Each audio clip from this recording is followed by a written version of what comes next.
Allez, c'est parti. Il est 11 heures. On est heureux de vous accueillir pour ce deuxième webinaire dédié à la centricité client. Je vous remercie à tous d'être avec nous. Ce deuxième webinaire est la suite du premier où nous étions très centrés sur les données quali. Et nous allons entrer aujourd'hui un peu plus dans les données quanti, qui sont corollaires aux données quanti. Et pourquoi la centricité client est-elle un levier incontournable de notre croissance? En fait, on vous pose deux sous-questions aujourd'hui. Comment centrer son approche stratégique sur le client? Et comment faire, c'est un peu mon expression, chanter la data pour une meilleure connaissance des clients. Alors, merci Joséphine d'enchaîner. Voilà. Donc, c'est le deuxième webinaire. Je vous rappelle qu'il y en a 3 qui suivent. 3 webinaires qui seront dédiés plus sur le comment mettre en place une culture au sein d'une organisation, comment développer la centricité client au sein de vos organisations à partir du 3e webinaire.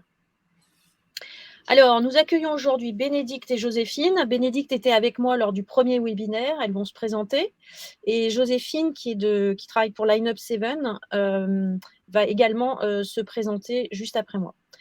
Alors, Over the Moon vous accueille aujourd'hui avec un agenda, donc 11 heures, pardon, Joséphine. Voilà, on va faire l'introduction des personnes qui vont intervenir. On va rentrer dans le contenu. Et à 11h35, on veut essayer de vous laisser un peu de temps. Donc, au fil du temps, merci de laisser vos questions dans le chat et je vais les collecter et essayer de les partager avec vous. Alors, je suis désolée parce qu'en même temps, j'ai des gens qui vont dans Teams, donc je vais essayer de les récupérer. Et puis, on va faire un petit sondage, vous verrez, dans lequel on vous invitera à répondre.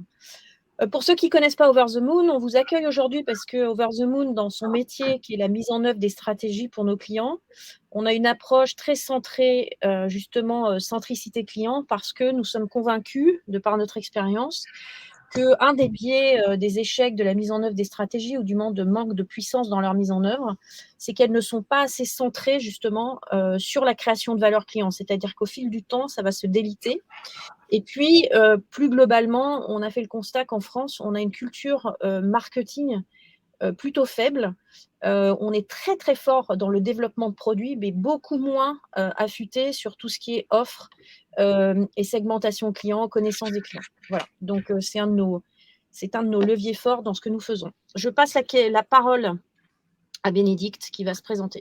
Bonjour, donc Bénédicte Buisson, je suis partenaire chez Nuance Concept et Nuance Concept est en fait une première agence qui est spécialisée dans le marketing dédiée à la femme. Donc Nuance aide toutes les organisations à mieux comprendre les besoins, les attentes présentes, futures des femmes à tout âge. Et tout ça se fait essentiellement par une immersion auprès de la consommatrice. Donc, c'est vraiment une approche immersive, en plus de l'analyse de data, pour essayer de capter vraiment des signaux forts qui vont instruire des stratégies décisives dans l'entreprise, que ce soit marketing, commercial, innovation produit ou RSE. Merci. Bonjour, moi je suis Joséphine, je travaille pour Lineup 7 et Lineup 7 est une agence de data marketing et comme son nom l'indique, elle se sert de la data pour vraiment avoir une approche très centrée sur le client et donc sur l'amélioration de son expérience, et évidemment sur l'amélioration des performances des entreprises. Alors, on voulait commencer avec un chiffre qu'on a déjà partagé avec certains, qui est très très fort par son poids. C'est que 90% des lancements de nouveaux produits se soldent par un échec. C'est une étude Nielsen de 2017 qui a été reconfirmée par une étude Harvard récemment. Donc, ça montre bien qu'il y a un énorme sujet qui est certainement, et une des raisons, et c'est le sujet d'aujourd'hui, c'est connaissons-nous bien les clients auxquels on veut s'adresser. Il peut y avoir évidemment des problématiques liées au produit lui-même, mais on va voir que l'importance commence déjà par la connaissance de ses clients. Donc, ce chiffre est très, très pesant. Alors, on va reprendre, Bénédicte va reprendre avec vous. C'était important juste de se redire en 2 minutes ce qu'on s'était dit lors du premier webinaire qui va être introductif aux éléments qu'on va partager avec vous aujourd'hui. Oui, tout à fait. Donc, au premier webinaire, on avait utilisé l'exemple d'une expérience passée. J'ai passé 18 ans dans chez une grosse marque internationale qui est certainement un référent dans la centricité client, c'est Nike. Et on avait utilisé pas mal d'exemples, plus mon vécu, pour comprendre en fait qu'est-ce qui se cache derrière la réussite de Nike et de cette centricité client. Et on avait mis le doigt vraiment sur l'importance de mettre le consommateur au centre de toute décision, de toute réflexion stratégique, pour avoir un œil vraiment objectif de là où on veut aller. Donc, connaître son client, toujours le mettre au centre de tout. Et en essayant de connaître son client ou son consommateur ou sa cible potentielle, l'importance de l'insight, donc de bien définir l'insight différent d'une observation. L'insight répond à la question pourquoi le consommateur a tel comportement et d'aller creuser cette information pour avoir un insight qui est finalement un signal, une information très claire qui va nous permettre de nous positionner un petit peu différemment de la concurrence, voire d'innover, en tout cas d'avoir une stratégie plus moyen, long terme. Et du coup, on en concluait en disant que le marketing stratégique vraiment s'inscrit au cœur de cette centricité client a un rôle un peu stratégique dans l'entreprise d'étudier le consommateur et de véhiculer cette vision auprès du reste de l'entreprise pour en faire une vision collective, ce qui permet finalement d'embarquer tout le monde dans cette vision, dans cette stratégie, grâce à une vraie connaissance du consommateur cible, du consommateur qu'on veut servir. Merci Bénédicte. Alors, on rentre dans le vif du sujet. On veut le faire avec un trait d'humour. Donc, Joséphine nous a rappelé un film qui était assez drôle, qui s'appelait « Ce que veulent les femmes » ou « Who Women Want » en anglais, « What Women Want », pardon, en anglais, avec Mel Gibson et Helen Hunt. Et Mel Gibson est un chef d'agence de pub assez misogyne et macho, et qui, à l'arrivée d'une nouvelle directrice de projet, se retrouve un peu émoussé et à l'idée une nouvelle étude sur des produits pour des femmes. Il rentre chez lui, il commence à essayer les produits, et en fait, en se baignant, il s'électrocute. Bon, il reste vivant, mais tout d'un coup, cette électrocution finalement fait qu'il se retrouve projeté dans la tête d'une femme et à vivre et à comprendre tout ce qui est les paradigmes que vivent les femmes. Et donc, c'est à partir dans ce film, et on a choisi cette image pour tuer un premier paradigme qui est que le plus souvent, ce qu'on entend dans les entreprises, c'est « moi, je sais ce que veut le client ».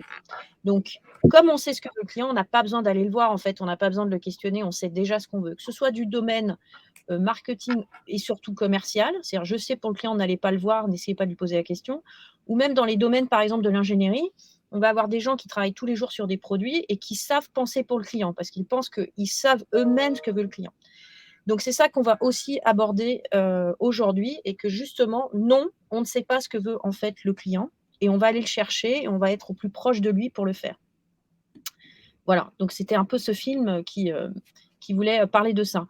Alors, le deuxième point, c'était que 60% des entreprises, et ça c'est le deuxième chiffre, qui entreprennent une démarche customer-centric ou centricité client, sont plus rentables que les autres. Voilà, je crois que tout est dit. Donc, pour ceux que ça intéresse, d'aller aider l'entreprise à aller chercher plus de création de valeur interne, et puis on va le voir surtout externe, parce que pour avoir de la création de valeur interne, il faut aller chercher de la création de valeur externe, c'est-à-dire vis-à-vis de ses clients. C'est ce qu'on va continuer à adresser aujourd'hui. Voilà, on vous a planté le décor. Donc, je vais passer la parole à Joséphine qui va entrer dans le sujet. L'idée, c'est, dans le cadre de cette centricité client, c'est d'être capable de comprendre justement mieux ce client. Et la data, elle fait aussi partie des outils très utiles pour vraiment accélérer et améliorer la compréhension du client. Et qui dit amélioration de la compréhension du client nous permet de concevoir des choses plus pertinentes et plus performantes. Et c'était ça qu'on voulait aborder avec vous aujourd'hui. Alors, on aurait bien aimé faire un petit sondage avec vous et donc je voulais savoir, Florence, si tu pouvais nous lancer ce sondage, de se dire, voilà, quand on vous dit data aujourd'hui, vous, qu'est-ce que vous avez envie de répondre? C'est-à-dire, est-ce que vous avez envie de répondre, j'en ai et je prends mes décisions avec, qui montre une forme de, voilà, de maturité dans l'utilisation de la data. J'en ai des tonnes et je ne fais probablement pas le quart du tiers de ce qu'il est possible de faire avec, qui est aussi une problématique à laquelle les organisations se trouvent beaucoup confrontées, parce que comme on a beaucoup dit que les datas c'était important, ben, parfois on en a collecté des tonnes et la réalité c'est que on ne sait pas quoi en faire. Il y a la question aussi, j'en ai mais je doute fortement de sa qualité. Bon, bah, ça, c'est sûr que ça n'aide pas. Et puis, j'en ai marre d'entendre parler de data tout le temps, parce que je crois que comme c'est devenu pire qu'un buzzword, je pense que certaines personnes en ont marre d'en entendre beaucoup parler et de ne jamais savoir toujours par quel bout prendre ce sujet. Alors, si vous allez dans l'onglet sondage, normalement, vous pouvez répondre directement à cette question. J'ai l'impression que le sondage n'est pas Non, je ne l'ai pas encore ouvert. Je l'ai pas encore ouvert. Ouais. L'idée, c'est que vous nous répondiez honnêtement pour qu'on se dise, bon, ben voilà, quel est en tout cas, vous, votre rapport avec la data.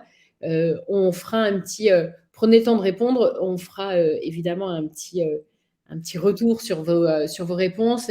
Elles nous disent aussi potentiellement ce dont vous avez besoin pour mieux vous servir de vos données et être vraiment au plus proche de vos clients. En tout cas, ce qui est important et qu'on trouvait qu'il n'était pas du luxe de redire, c'est que quand bien même on parle beaucoup de data, en réalité, cette data, elle n'a d'intérêt que si, d'abord, vous savez pourquoi vous cherchez. Ce n'est pas anodin la question du pourquoi, c'est de se dire, la data, elle n'a pas de valeur en soi, elle n'a de valeur que si elle répond à un besoin, à une question.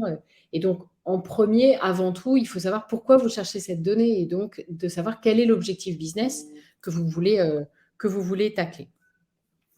La deuxième chose qui est vraiment importante avant de, entre guillemets, mettre les doigts dans la data, et en général, quand on met les doigts dedans, il y en a beaucoup, puis on ne peut plus vraiment s'arrêter, c'est avoir une idée de ce que vous voulez explorer. C'est-à-dire poser une question véritablement stratégique pour votre business. C'est-à-dire, quand on dit une question vraiment stratégique, c'est de se dire, c'est une question à laquelle la réponse qu'on va apporter, une fois qu'on aura exploré, etc., va nous permettre d'être très unique, très différenciant sur le marché et très, très proche des besoins, des aspirations aussi de nos clients. Et puis, le troisième enjeu quand on touche au monde de la data, c'est quand même de se dire, est-ce qu'elle existe bien quelque part, cette donnée? C'est-à-dire de ne pas être sur un fantasme de données existantes, mais bien de se dire, tiens, cette information-là, je vais la trouver là et je vais pouvoir la récupérer. Et si cette source de data n'existe pas, est-ce que vous avez la possibilité de la créer? Alors, évidemment, pour donner plus de corps à ce sujet et qu'il soit moins théorique, on a voulu l'appliquer à une marque d'offres de vacances. Alors, on est resté générique parce que la réalité, c'est qu'on a, Florence, Bénédicte, moi, des expériences dans l'univers du tourisme. On en a beaucoup chez Line Up 7 et donc, c'est aussi le résultat de l'ensemble de sujets qu'on a pu aborder avec différents acteurs, mais ça nous permet aussi de ne pas dévoiler des informations confidentielles qu'on a pu avoir au cours de nos différentes missions. Mais en tout cas, c'est un exemple qui nous permet de bien voir comment ce sujet se tangibilise avec un vrai sujet client. Vous vous souvenez, on a vu 3 points. L'enjeu numéro 1, ce qu'on se disait, c'est l'objectif business. Quand vous êtes dans un cas d'offre de vacances, le sujet de la fidélité, alors là, on a appelé ça le repeat business, mais la réalité, c'est de la fidélité, c'est-à-dire comment on fait pour faire revenir ses clients. Vous le savez, un client coûte toujours plus cher à acquérir qu'à fidéliser, et donc c'est très intéressant de pouvoir à la fois augmenter son repeat business, et dans augmenter, il y a à la fois augmenter le nombre de personnes fidèles, et aussi augmenter la fréquence à laquelle ils viennent dans vos univers de vacances. Et puis améliorer, il y a aussi la question évidemment de comment on augmente leur panier moyen, c'est-à-dire comment on fait de ces clients fidèles des clients à forte valeur. La question qu'on s'est posée sur ces clients fidèles, c'est d'abord de les identifier, mais surtout de se dire, est-ce que la répétition dans l'univers des vacances, pour justement pas l'associer à une notion justement de répétition, ou même de fidélité, parce qu'il y a parfois dans la fidélité des choses voilà, qui peuvent chiffonner les uns et les autres, il y a cette idée que potentiellement les vacances, c'est un rituel. C'est-à-dire qu'on pourrait capitaliser sur une vision un peu ritualisée des vacances. Comment je renouvelle régulièrement une expérience qui m'est bénéfique, joyeuse, sereine, etc. Et donc, c'est ce sujet-là qu'on a voulu aller explorer. La question après, la troisième, c'était où est-ce qu'on trouve les datas ? Et c'est là où on se rend compte que des datas qui racontent véritablement le client, c'est à la fois ses besoins, ses usages, ses aspirations, on les trouve à pas mal d'endroits. D'abord, il y a les datas internes. Les datas internes, elles sont très riches, parce que en fait, c'est les datas qui sont carrément à l'individu. C'est-à-dire qu'individuellement, Bénédicte, Florence, moi, on a des données sur notre consommation de vacances, à quelle période on vient, où on va, à combien on part, combien on a dépensé, est-ce qu'on a utilisé beaucoup de services, toutes les informations qu'on a dans le CRM. Par ailleurs, il y a aussi toutes les informations qui sont liées à notre expérience en village, ou même celles qui remontent du service client, par exemple, qui sont aussi des données extrêmement intéressantes liées à la satisfaction, à des points de friction, des choses comme ça. Ensuite, il y a les datas externes. Les datas externes, elles sont intéressantes parce qu'elles viennent enrichir les datas à l'individu d'informations sur des tendances ou des évolutions de consommation. Donc, de ce point de vue-là, il y a les traditionnels, Bénédicte, Florence et moi, on les a évidemment beaucoup manipulés, les traditionnelles études de marché qui sont fournies par un certain nombre d'organisations et d'organismes qui sont très intéressantes, qui donnent des tendances sur un marché, son évolution. Est-ce que les gens consomment plus, moins de vacances? Est-ce qu'ils partent loin? Est-ce qu'ils partent plus près? Combien de temps ça dure? Est-ce qu'ils préfèrent partir plus fréquemment, moins loin? Est-ce qu'ils réservent tout leur budget pour partir hyper loin? Enfin, donc, toutes ces tendances-là sont très intéressantes. Et par ailleurs, dans les nouveaux, c'est même plus tellement nouveau, mais dans les données externes très intéressantes, il y a évidemment tout le social listening qui commence à donner une vraie chair. C'est-à-dire, c'est toute une donnée à la fois sur les émotions des gens, leurs sentiments par rapport aux marques, leur rapport aux vacances, qu'est-ce qui les fâche, qu'est-ce qui les enthousiasme, et ça donne évidemment beaucoup de corps.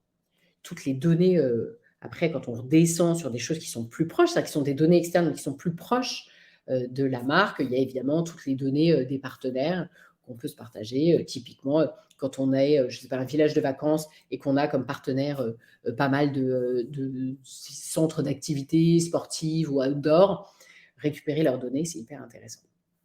Et enfin, il y a les données quali au profil, c'est-à-dire elles ne sont plus liées à un individu unique, mais à une catégorie de gens qui répondent à un certain nombre de critères. Et ces données quali, elles sont très riches. Bénédicte manipule beaucoup ces données-là, et c'est là où on voit que le travail qui est fait par une agence comme Line Up 7, qui est beaucoup sur de la data quanti à l'individu, et le travail qui est fait par Bénédicte sur de la donnée beaucoup plus quali qui vient enrichir, questionner aussi la data quanti, est hyper intéressant, avec à ce moment-là plutôt des sondages, des focus group, des vrais échanges avec ces personnes, et qui permet d'avoir beaucoup de granularité, et puis surtout d'avoir des ressentis, des aspirations, c'est-à-dire des choses qui sont très compliquées à avoir en réalité uniquement avec de la data quanti. Alors, quand on descend en fait ce sujet-là et qu'on l'incarne, typiquement avec la donnée interne, on peut identifier des typologies de repeaters. Et ça nous a permis, nous, dans ce cas-là, d'identifier 2 profils. Le premier, c'est ce qu'on a appelé la famille 3 générations. C'est les grands-parents qui emmènent à la fois leurs enfants et leurs petits-enfants pour un moment en famille.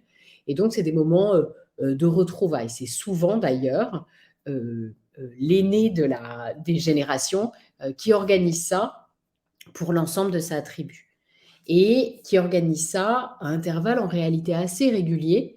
Et donc, qui répond assez bien à cette idée de vacances un peu ritualisées.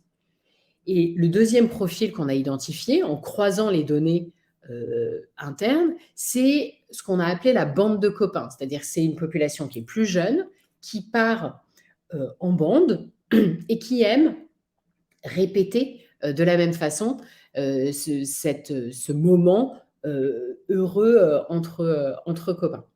Quand on confronte avec les données externes, ce qu'on arrive à savoir en plus, en réalité, sur ces 2 profils, c'est que le profil de la famille 3 générations, il a souvent un pouvoir d'achat plus élevé, il a un goût très fort du rituel, il a des exigences de confort qui sont liées au fait qu'ils sont à la fois nombreux et qu'il y a des besoins aussi qui sont très différents. Et donc, c'est aussi pour ça qu'il y a une très forte appétence pour les services et pour des services qui sont adaptés, des services très personnalisés, qui sont très adaptés justement aux 3 âges.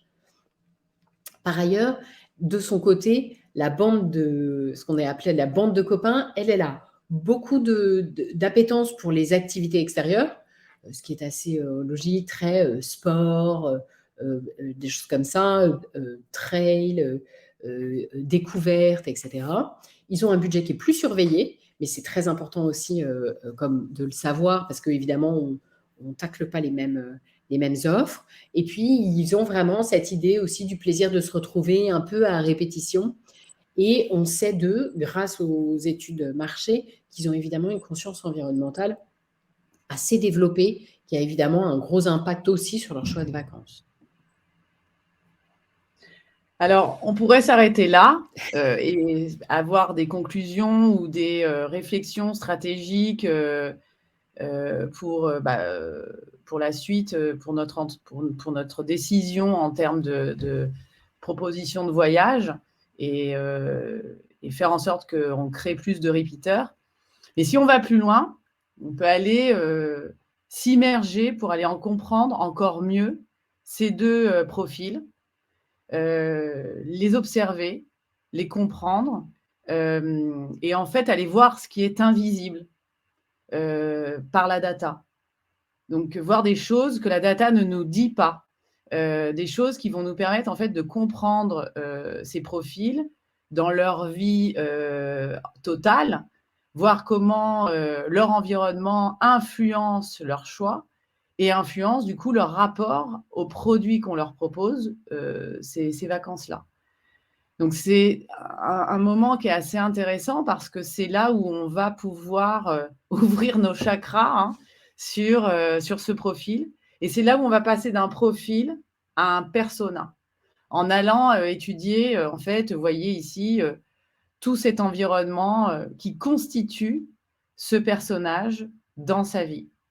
Et si on s'intéresse aux 2 profils qu'on a vus auparavant, en discutant avec eux, on a découvert 2 personas en analysant vraiment qui ils sont. Et ces 2 personas, le premier, on l'a appelé l'individualiste généreuse. Finalement, à travers les personnes qu'on a rencontrées, on a rencontré une personne qui incarne complètement ce persona, c'est Chantal. Chantal, elle existe ou elle n'existe pas, peu importe, l'important c'est de mettre un nom pour incarner ce persona et on en crée finalement une muse pour notre stratégie.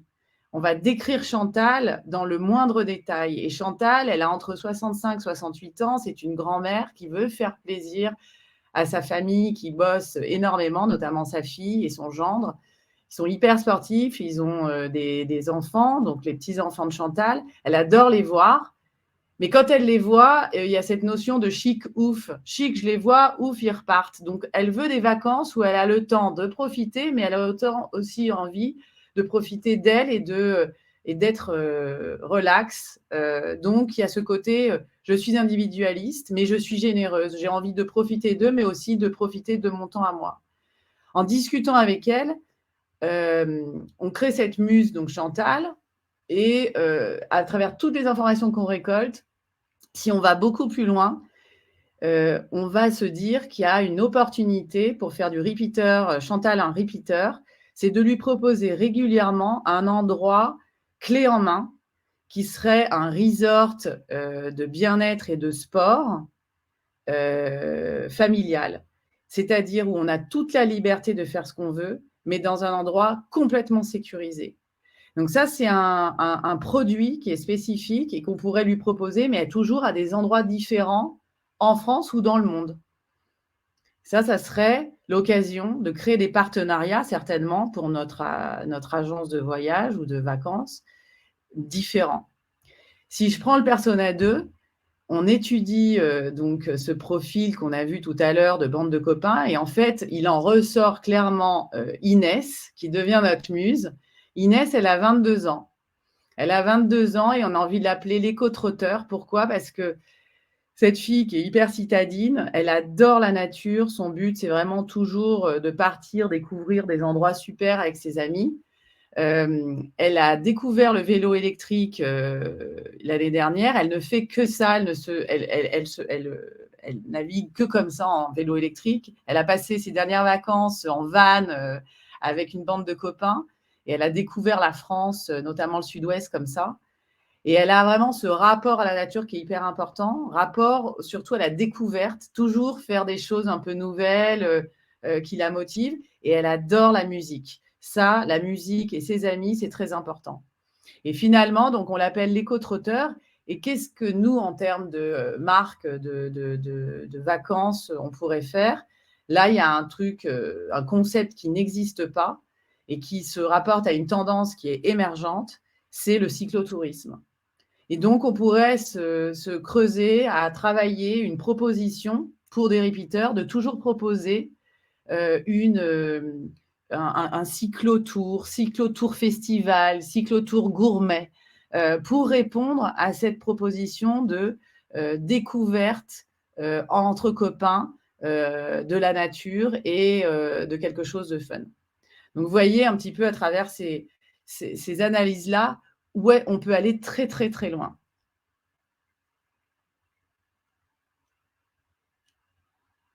Alors, c'est sûr qu'on peut aller assez loin, mais ça exige pas mal de choses en matière de data. C'est que, comme on l'a dit en amont, et on reviendra peut-être moins sur ce point-là, c'est qu'il faut indéniablement se poser les bonnes questions avant de se plonger dans l'univers de la data. D'abord, pour trouver le bon équilibre entre les data quanti et les data quali. On a vu aussi beaucoup d'acteurs privilégiés ou l'un ou l'autre d'ailleurs, souvent pour des raisons de culture d'entreprise, ceux qui sont plus habitués à faire du quali ou ceux qui sont habitués à ne faire que du quanti. Et en réalité, c'est vraiment la corrélation des deux qui permet d'être vraiment au plus proche du client. Donc ça, c'est vraiment se poser les bonnes questions pour mettre en place aussi les bonnes solutions data. Et puis après, il y a quand même 3 sujets assez techniques en réalité à aborder. C'est la façon dont on collecte ces data, c'est-à-dire comment on s'assure qu'elles sont de qualité, qu'elles respectent les règles de privacy, qu'elles sont pérennes dans le temps ou par ailleurs qu'on sait les mettre à jour, c'est-à-dire vraiment cette différence entre de la data dite froide, c'est-à-dire qu'on a un instant T, et puis de la data qui sait se mettre à jour. Il y a la question de comment on les structure, c'est-à-dire que quand on se met à avoir beaucoup de données, comment d'abord on les fait communiquer les unes avec les autres quand on a plusieurs sources de données, et puis comment on s'assure de trouver ce qu'on appelle la bonne clé de réconciliation, c'est-à-dire comment on fait pour avoir une vision à l'individu et comment, avec des données qui viennent de plein d'endroits différents, on s'assure de bien les réconcilier autour d'un individu donné. et comment après on les structure de façon à pouvoir les exploiter. C'est-à-dire, est-ce qu'elles ont besoin d'être segmentées ou non, en fonction de leur volume. Enfin, donc, ça pose pas mal de questions. Et puis, évidemment, il y a la phase d'analyse parce que Florence le redit tout le temps et elle a cette expression qui est très juste, c'est qu'elle dit il faut aussi savoir faire chanter la data et ça peut avoir l'air, comment dirais-je, très antinomique et en fait, ça ne l'est pas. La data n'a pas de valeur en soi. En fait, si on n'est pas capable de l'analyser avec une vraie vision métier et une vraie vision client, en réalité, elle n'a qu'assez peu de valeur parce qu'en fait, elle ne raconte rien. Et c'est sûr que c'est un enjeu majeur aujourd'hui de bien les analyser. Et je pense que dans ces différents moments voilà, de la chaîne de valeur de la data, il y a des endroits qu'on sait plus ou moins bien faire. Et je pense que vous, dans vos organisations, vous êtes confrontés à ce type de questions ou éventuellement d'ailleurs de difficultés. Alors, Joséphine, avant qu'on passe au slide suivant, excuse-moi, Oui. j'en profite pour donner les résultats du sondage parce que je voulais te poser une question sur structurer. Alors, il y a plus de la moitié des personnes qui ont répondu qui estiment qu'elles ont des tonnes de data, mais qu'elles ne les utilisent pas du tout, comme tu le proposais, même au tiers, au quart du tiers de ce qui est possible de faire. Donc, c'est massif, en fait. Même j'ai les 56% là maintenant. Et puis, 38%, j'en ai de la data, mais je doute fortement de sa qualité. Donc, on voit qu'on est à plus de 80% quand même dans j'en ai, mais je ne sais pas forcément l'utiliser, savoir quoi en faire et je doute de sa qualité. Du coup, ça m'amène à la question qu'on voulait te poser sur structurer, c'est-à-dire quels sont les pièges justement dans l'effort de structuration de données, si tu peux partager ton expérience. Alors, les pièges, c'est que d'abord, il y a ce… Alors, je ne sais pas si c'est les pièges à éviter ou les choses à bien faire, mais en tout cas, ce qui est sûr, c'est que d'avoir plein de sources de données qui ne communiquent pas entre elles, en général, on perd déjà une grosse partie de la valeur. C'est-à-dire que ce qui est intéressant dans le fait de les structurer, c'est que ça permet d'avoir ce qu'on appelle une vision à l'individu. Certains d'entre vous ont dû entendre parler de RCU, c'est-à-dire référentiel client unique, ou de CDP, Customer Data Platform. L'idée, c'est d'avoir une vision à l'individu et donc d'être capable de mettre au même endroit ces données transactionnelles, ce qu'il fait sur les réseaux sociaux quand on a pu le récupérer grâce aux cookies, ce qu'il fait sur votre site internet, les rapports qu'il a avec le service client, etc. Or, aujourd'hui, quand vous répondez à 50% que vous avez des tonnes de données, mais que voilà, vous ne savez pas forcément quoi en faire, le problème, il est là, c'est qu'en réalité, collecter la donnée, maintenant, on sait à peu près le faire. C'est-à-dire que c'est un peu l'enfance de l'art de la donnée. Tout le monde le fait à peu près bien. La question après, c'est comment vous trouvez la bonne clé. Je vais vous donner un exemple. Il existe, par exemple, dans l'univers du tourisme, des moteurs de réservation qui sont intégrés dans les sites Internet et qui font que chaque comment dirais-je, réservation est unique. Et donc, il n'y a pas de capacité à avoir une vision au client. C'est-à-dire que vous avez une juxtaposition de réservation et pas de vision à un client. Ça, vous n'êtes pas, ces moteurs de réservation ne sont pas capables de dire Bénédicte est allé 3 fois dans 3 endroits différents, une fois au printemps, une fois à l'été et au printemps, et ça à 2 ans d'intervalle, et une fois en famille, une fois avec des copains. Ils ne savent pas le dire. Bénédicte, elle est réservation 1, réservation 2, réservation 3. Ils n'ont pas de vision au client.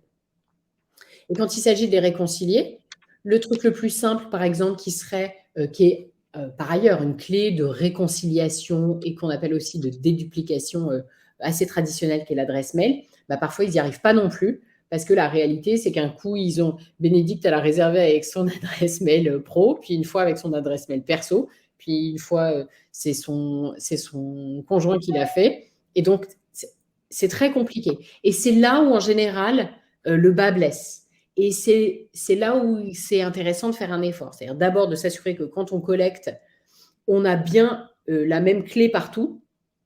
Parce que comme c'est une fois qu'on réconcilie avec la clé, on a une bonne vision.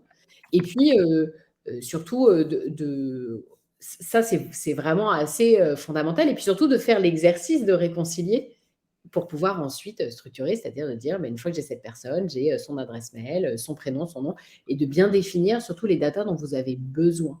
On se rend compte aussi avec le temps, c'est pour ça qu'on dit souvent qu'on en a des tonnes, c'est que parfois on a des données, et quand vous posez la question à n'importe quel membre de l'équipe, que fais-tu avec cette donnée? Eh bien en fait, personne n'en sait rien. On a collecté, par exemple, je ne sais pas, la date de naissance, et on n'en fait rien. Parce qu'on ne sait pas ni calculer l'âge correctement, ni faire des offres qui sont en fonction de l'âge ou des évolutions d'âge des enfants, par exemple, sur une offre de tourisme, etc. Et donc, le sujet, il est vraiment là. Est-ce que, Florence, je réponds à ta question? Oui, merci, Joséphine. On va pouvoir enchaîner, parce que si on veut laisser 5 minutes pour les questions. Bien sûr. Alors, vas-y. En tout cas, on a essayé, pour clarifier un peu la démarche, c'est qu'on a essayé de vous dire, voilà, la centricité client, pour nous, pour être vraiment au plus près du client, et c'est une sorte de résumé en équation, l'idée, c'est de combiner de la data à l'individu et de la data au profil pour avoir à la fois de la connaissance client et des insights qui permettent d'avoir des personas et donc une véritable centricité client. Parfait. Alors, on vous a proposé de partager 3 paradigmes, j'appelle ça les 3 paradigmes qu'on veut, excusez-nous du terme, un peu tacler finalement. Le premier paradigme, c'est que l'analyse des data quali et quanti doit toujours être connectée aux enjeux stratégiques d'une offre. En fait, trop souvent, on peut explorer, bien sûr, parce qu'on peut chercher des choses, mais comme on le disait au tout début, il faut d'abord questionner, et cette question, elle va être toujours quand même liée à des questions stratégiques qu'on se pose sur une offre / un produit. Et ça va être aussi ne pas le déconnecter d'une quête de valeur nouvelle, c'est-à-dire je cherche ce que moi j'appelle les oreilles de Mickey autour d'une offre, c'est-à-dire je cherche des nouvelles zones de valeur, de création de valeur autour d'une offre, voire même de renoncer, c'est-à-dire il est trop rarement chercher à comprendre, mais ce produit finalement, si on ne le vend pas très bien, pourquoi on ne le vend pas très bien? Pourquoi le laisse-t-on dans notre portefeuille? Pourquoi n'atteint-il pas les objectifs qu'il devrait atteindre, hein?